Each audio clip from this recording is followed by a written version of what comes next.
بسم الله الرحمن الرحیم. ګرانو ملګرو، یو ځل بیا ستاسو ورور ستاسو ملګری صلاح الدین پروګرام پټو ملغلرو سره په بډخیل کې موجود دی. ملګرو، بډخیل ته یو داسې شخصیت راغلی د استعارو محتاج نه دی. شیخ ابو حسن سوادي صاحب سرناس یو بډخیل ته راغلی دی. دلته یو جومات و، د هغې افتتاح وه. په هغه موقع باندې کم بیان و هغه خپل وکړو. خو نن سبا چې وګورو، کلي په کلي، کوڅه په کوڅه، په هر علاقه کې ډېر مسایل داسې شته چې هغه مسایل د دینی مسایل دي، خو بیا هغه مسایل هم لاړ شي څوکو ته، عدالتونو ته. په هغې بیا ډېره موده خلک کیسونه هم کوي، زیات تر وګورو په هغې مرګونه جوبلې هم ډېرې زیاتې کېږي. شیخ ابو حسن صاحب سره موجود یو، د هغه سره به خبرې کوو. شیخ صاحب، تاسو را سره اول خیر خپله پیژنګلو کوئ، تاسو د تعارف محتاج نه، خپله پیژنګلو هم را سره وکړو. مننه وی. بسم الله الرحمن الرحیم. الحمد لله والصلاة والسلام على رسول الله وبعد. زه خو کمزور انسان یم او ابو حسان باندې مشهور یم او خپل نوم مې اسحاق دی او یم د سوات. شیخ صاحب، خو که وګورو په سوشل میډیا دی که په یوټیوب په ذریعه باندې د هغه بیانونه ډېر زیات دي او په هر موضوع باندې هغه خپل بحث کړی دی. خو چې نن دلته بډخیل ته راغلی دی، نن به تې با کوم مسایل چې دي، اهم مسله به تې دا اورو. شیخ صاحب، که وګورو نن سبا د خور لور دا کم حصه چې دا که په دې باره کې تاسو را سره څه مسایل شارک کړه، نو مننه وی. الله سبحانه وتعالی چې کوم دین را لېږلی دی، مکمل دین دی. په سورة المائده کې الله سبحانه وتعالی دا خبره بیان کړې ده: اليوم اکملت لکم دینکم واتممت علیکم نعمتي ورضیت لکم الاسلام دینا. الله وی دا دین ما پوره کړی دی. الله سبحانه وتعالی داسې څه مسله نه ده پرېښودې چې د هغې د لاسه بیا په خلکو کې اختلافات راځي. مسله د میراث الله سبحانه وتعالی په خپله تقسیم کړې ده.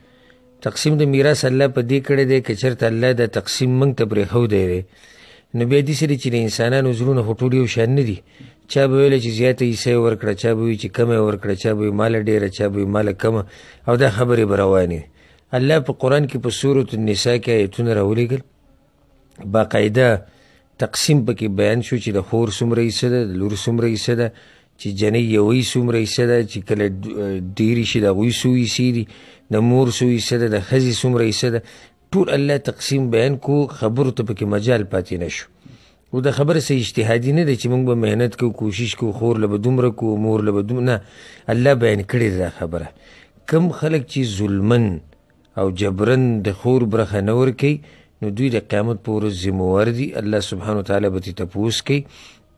او حدیث کې دا راځي چې چا یو لیش ځمکه د چا ونیوه، د قیامت په ورځ به ورته الله په جهنم کې دا 7 ونه ځمکې غاړې ته واچوي.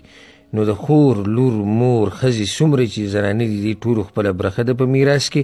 او چا چې دا برخه ورنه کړه په دې میراث کې، د قیامت په ورځ مجرم دی د الله په مخ کې.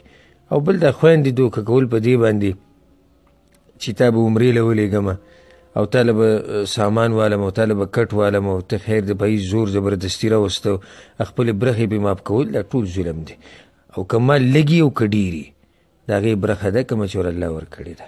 شیخ صاحب، که وګورو زموږ په دې سیمه باندې زیاتې هم دغه مسلې راغلي دي چې خور لور له یا د عمرې ټکټ وکړي، عمرې له بوځي، په حرم شریف کې ورسره میلاو شي، بیا الټه ورته ووایي چې خوری یا مونږ له حصه هم تاله وس نه کېږي، یا نه درکوو درله عمرې له هم راویسي، دغه هم وس کېدو. دغو باره کې څه وایي؟ ظلم او زیاتې دی. الا دا که چېرته دا خور په خپله مرضۍ، په خپله اختیار سره دا خبره وکړي چې او زه دې وروڼو ته دا حصه بخمه او زما نه ده په کار، بیا هېڅ خبره نه ده. خو هغې باندې زور زبردستي کول، یا په دې دوکه کول چې زه به دله عمره ټکټ والم، یا به دله زه کټ والم، یا به دله پلانې شی او پلانې والم، یا 2 لک روپۍ واله، 1 لک روپۍ واله. دا ټوله دوکه ده او دا سړی مجرم دی د الله په در کې. شیخ صاحب، وګورو اوس تاسو دا کم پروګرام چې ختم شو، په ګڼ تعداد خلک راغلي، خو زیاتره خلک دا هم په تمه دي، څوک وایي دیر ته به راځي، څوک وایي سوات ته به راځي، څوک وایي کمراټ ته به راځي. چوټي څومره ده جي؟ واپسي کله ده؟ نو زما واپسي په نږدې ورځو کې ده انشاءالله. او زما دوره په ختمېدو ده او د الله سبحانه وتعالی شکر دی، الحمدلله.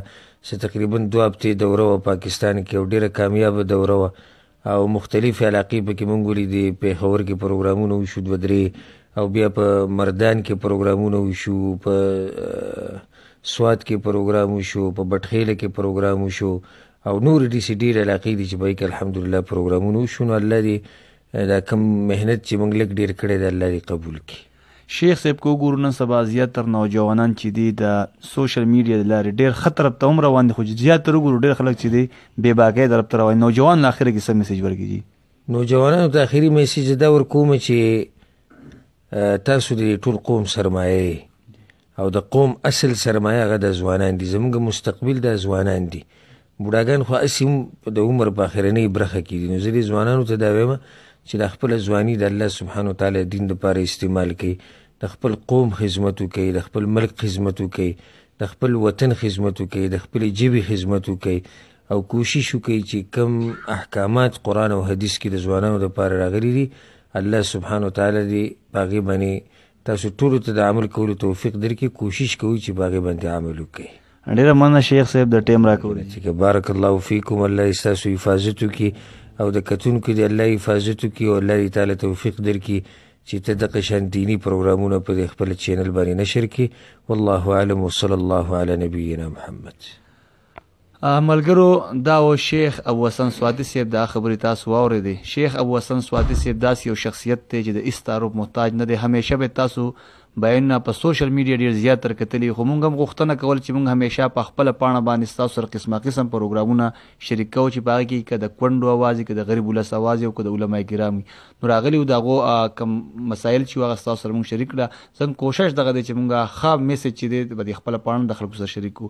په هر ځای کې چې ښاد اوسئ، آباد، خوشحاله او بریالي اوسئ. خپل رور صلاح الدین هم په خپل دعاګانو کې یاد ساتئ. خپل رور صلاح الدین نصر د خپل کیمرمین نعمان خان ورکړي اجازت. د لوی الله په امان.